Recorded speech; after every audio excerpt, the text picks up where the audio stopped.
Hello and welcome back to Brick Gaming Wide Show.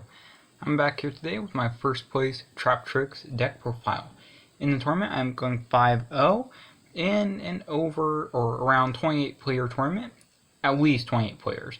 And yeah, it went pretty well. First place, awesome deck, undefeated. I will be going through a deck list and then be going over all my matchups and some things I like or don't like about the deck. So starting off, I'm going to start off with the main deck. I have 3 copies of Marmelio. This one on normal summon searches for a trap hole, and then on special summon destroys a spell or trap your opponent controls, which is mandatory.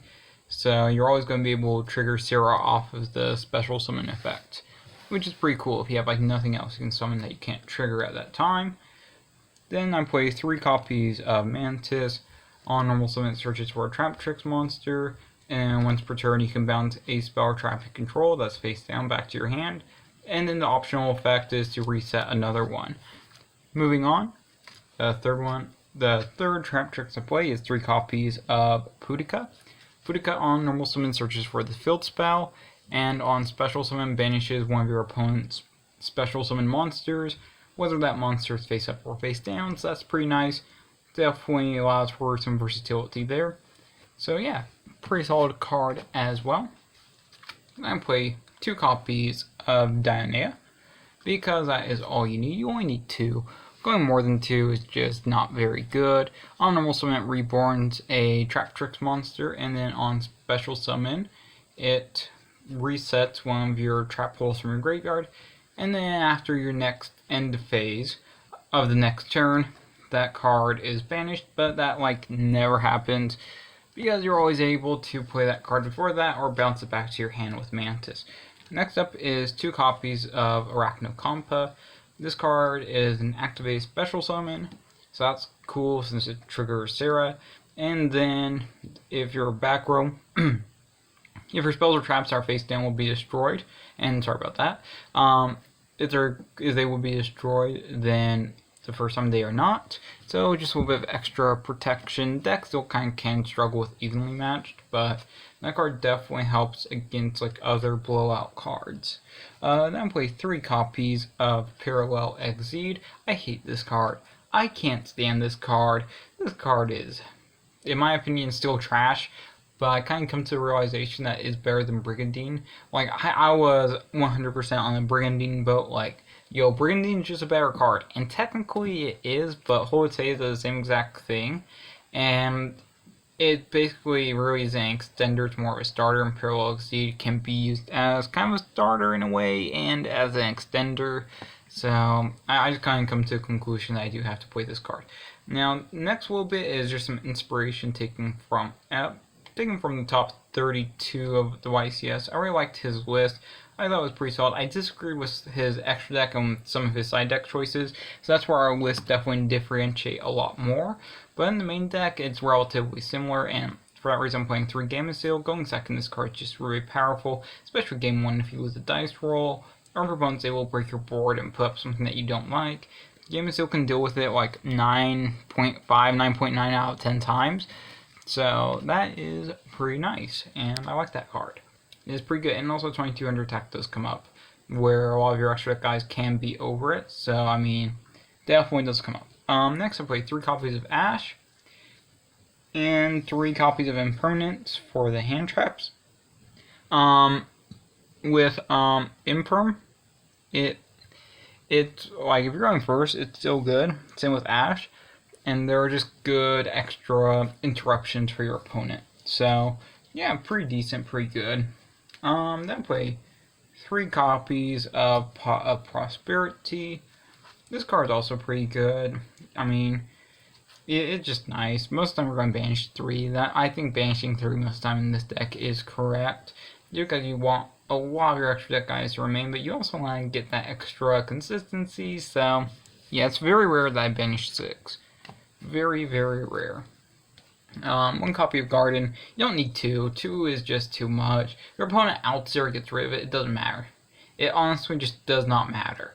So 1 is fine. I mean, it's just a +1 off of Pudica, unless you extend on the first turn. Outside of that, though, yeah, it's just kind of whatever. I mean, the effect to Reborn rarely comes up, and the extra battle protection also rarely comes up, at least early game, because you can just easily make Rafflesia. And even when you want it, I mean, it doesn't really matter too much. That's kind of my experience with the card. It's good, but not super broken. Then I play 3 copies of Holutea. This is just so good. It's basically Brigandine, but better. So, yeah, it lets you activate on the turn it's set by discarding normal trap. And it's also a monster reborn in the graveyard, so that is not too bad. It's also level 4, so that does matter. I have it's a huge defense of 2400, so that's also pretty nice. Then I play 2 Gravedigger's Trap Holes. This card negates an effect of a monster that activates in hand, graveyard, or banish, and negates it and then burns your opponent for 2000 damage. Does not negate activation, so that does actually come up. Negating the effect of it is oftentimes a lot better in my experience. It also doesn't destroy, so a lot of decks where they would be able to get additional advantage off of their destruction, it just doesn't happen, so that was pretty nice. Then I played 2 copies of Floodgate. Floodgate was just really good all day long. Dealt with so many different matchups. It just felt nice. It just felt good. And then 1 copy of Traptrix Trap Nightmare. This is definitely the worst out of the ones I play. It's just better than the other options. I would consider Time Space, but Time Space, just a life point cost for some matchups can be really bad. And a lot of stuff just triggered on summon, so I'd rather have something that just is like a pseudo Solemn Strike than something that just shuffles back. But who knows, I go back and forth on cards all the time, so I could just end up playing Time Space in the future. And then finally for the main deck, 3 Evenly Matched. This card's just really great. If you lose a dice roll, it's nice because all players aren't expecting it, especially if they don't know what you're playing. And then going first, you can just get rid of off of Holutea, or your opponent does break your board and you top deck this card, or you have follow up, anything like that. This card can just be really nice. And so yeah, Evenly Matched, pretty awesome card. Moving on to the extra deck, I play 3 copies of Sarah. Sarah, when is just really good, and a lot of people don't read. So when people say that this is unaffected by traps, they'll try impermanent or something like that, or like someone strike the effect, and it's like, no, you gotta strike the summon. Like, what are you doing? So yeah, Sarah's actually really a really good card. Basically, like if you use a normal trap, you get special summon Traptrix from your deck. Or if a Traptrix monster effect is activated, you get a set of trap from your deck. Both of those effects are insanely powerful. And you want to play 3. Kashtira is a thing, other stuff is a thing, so this card is still really good. Just a really powerful card. Then 1 copy of Colaria. This card rarely comes up, but you kind of go with link plays, get stuff off the board, link up, all that type of stuff. And usually you're linking up into Adipus, and Adipus is really good. Banish for negate. It can pop.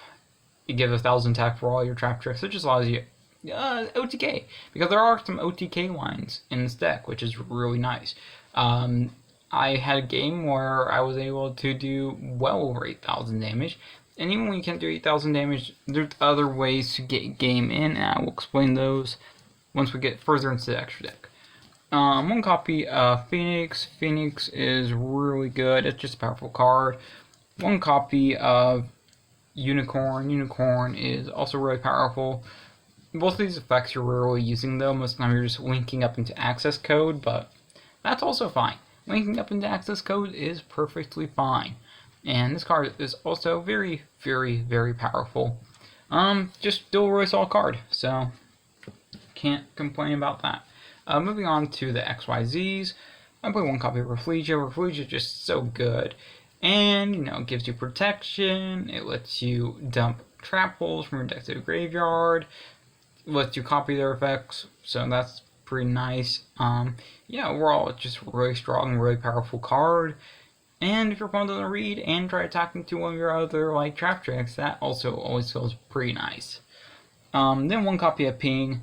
Ping is pretty powerful card. It lets you search for a Traptrix, so that's already pretty good. While being an XYZ monster, that allows for additional follow-up, stuff like that. It allows you to attach your opponent's cards to if they're destroyed or banished.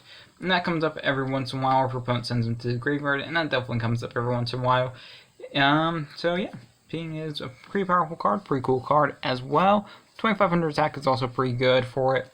Then moving on to the rest, put one Gaga Cowboy. Now, burning for game is just always really nice. 800 damage does come up. A lot of times with this deck, you're hitting your opponent for around 7200 or more. And so if you're able to get that in, you can just go into Gaga Cowboy main phase 2 and just take away the rest of their life points. Unfortunately today I did not get to do that today, but you know, still pretty good.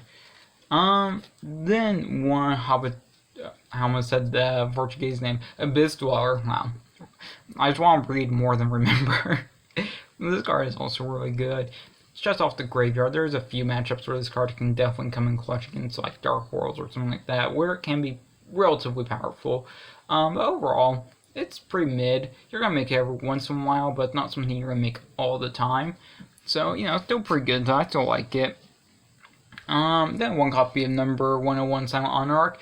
And this card is shockingly good. This card is shockingly good. On paper, this card sounds like not very good in this current game.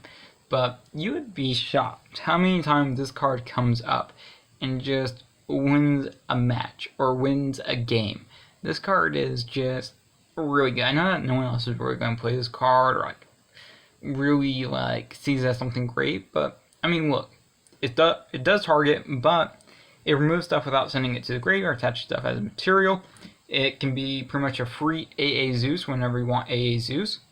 So that's pretty nice. It protects itself, so that's also very cool. Yeah, and it can deal with stuff that normally would be a lot bigger of a problem. So yeah, I like it. It's a good card. Then I play one copy of Time Thief Redoer. This card just busted.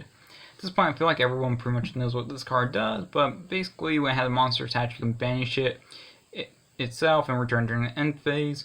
If it has a spell, you can draw one, and if you have a trap, you can put one of your opponent's face-up cards on the top of their deck. And you can use each of those effects once per turn, depending on what the material attached is. And since Holotea is a card, you can just sometimes get a free trap under it, and yeah, that's just really nice. Then one copy of AA Zeus. Zeus is also really powerful, just clears everything. Yeah, if your opponent isn't able to deal with this card on summon, this card can just come in clutch, especially like in game states, like really like basic game states. It's just really strong. Moving on to the side deck, 3 copies of Nib. I took these out of the main deck, mainly because everyone's playing around it. But some decks just can't, like Dark Worlds, or certain times, like Brand Despia, they can play around it, but sometimes players choose not to. Same with Kashtira.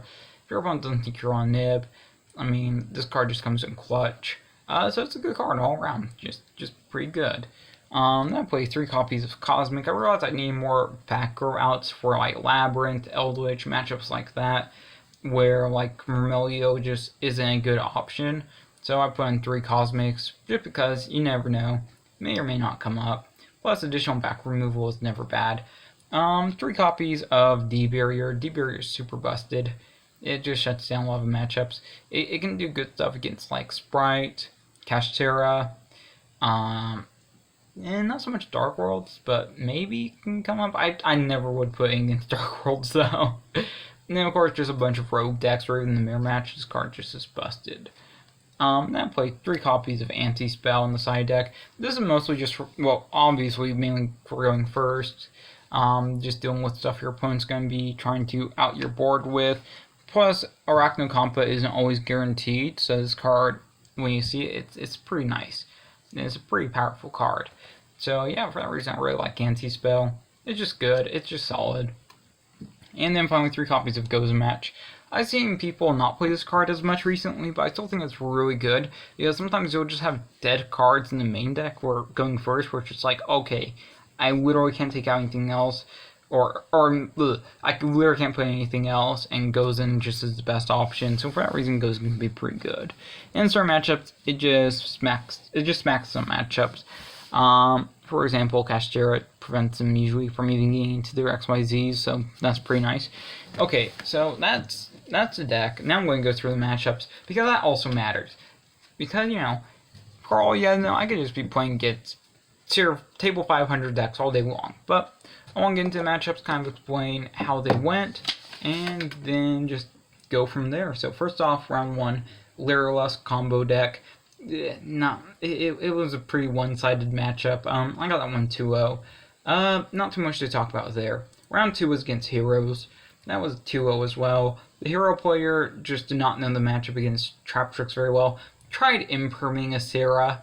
That was not very good. And then he ashed like the main deck monsters, and he had imperm and ash in hand. Instead of like imperming the main deck monsters and then ashing like the Sarah, he just chose to imperm the Sarah. So that was something. So that was a 2-0. Not too bad. Round 3 I played against Kashtira. I was a little bit worried about this matchup since I don't have like the most amount of experience playing against Kashtira, like in person. I played against it a fair bit online, but not too much in-person experience. So I was a little bit worried, but I am getting that game 2-0. 2-0, which is quick, easy 2-0. It was very shocking. My player played well. I just happened to be a better player that day, and just happened to get it. So that was pretty cool. Round 4 was against mathmech.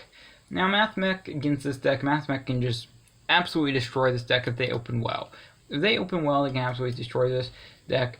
And so game 1, they open well. And I still got the game 2-0, by the way. But game 1, they open well, but I go first, so I just stopped them from playing the game. Not too bad. Then game 2, they go first. And I have a couple of hand traps, so I hand trapped them. And they decide that the best thing to do is just make Baguska pass. And I gamma seal the Baguska and then proceed to OTK them. So that was pretty cool. That was pretty exciting right there. Just OTK mathmech. So, and you know, he talked about how he could have gone for something else, but he felt like I wouldn't have an answer for Baguska. I'm like, yeah, I played gamma seal. Then round 5, I played against Pendulum. This was the finals. I don't know how Pendulums got to the final. Their round 4 was against, because I was right next to them, their round 4 was against Labyrinth. And, you know, I would rather play against Labyrinth or even Pendulum in round 4 than mathmech, just because I don't have the best track record against that deck. So, you know, I was really like, okay, whatever. But, you know, he beat the Labyrinth player, so that was interesting. I thought Labyrinth would probably take in that game, and I thought the finals was going to be me versus Labyrinth, but it wasn't. It was against Pendulum. So, I beat them 2-1. Game 1, I go first. He can't break my board. I imperm his pendulum zones. That was pretty great. And then game 2, I lost because I went full combo. He set up Appaloosa number 38. What else did he set up? Number 38. He put up a Fenrir. And what else? He put up some other thing. I don't know the name of the card off the top of my head, but I put up another card, and I just couldn't see evenly to break the board, so that was very unfortunate. So we went to game 3, and in game 3 I decked in like anti-spells, barriers, everything, and did not see any of them. I didn't see anything. I saw basically a very similar hand to my opening hand, just a little bit worse, so I'm like, oh man, this is probably not going to go very well. But he didn't have any interruptions, so I was able to do my thing. Then when I passed back to him, he just didn't have too much going on his side, so I was just able to take that. Yeah, he went through everything, and now it's just like, cool, good game. So I got that one 2-1. Ended up first place with Traptrix. There was definitely it was definitely just a really good tournament. It went very well, and that is about it. So thank you for watching. Please like, comment, and subscribe. Let me know what you guys thought about this video. Let me know what you guys thought of the deck list, all that type of stuff. And yeah, see you guys on the next video.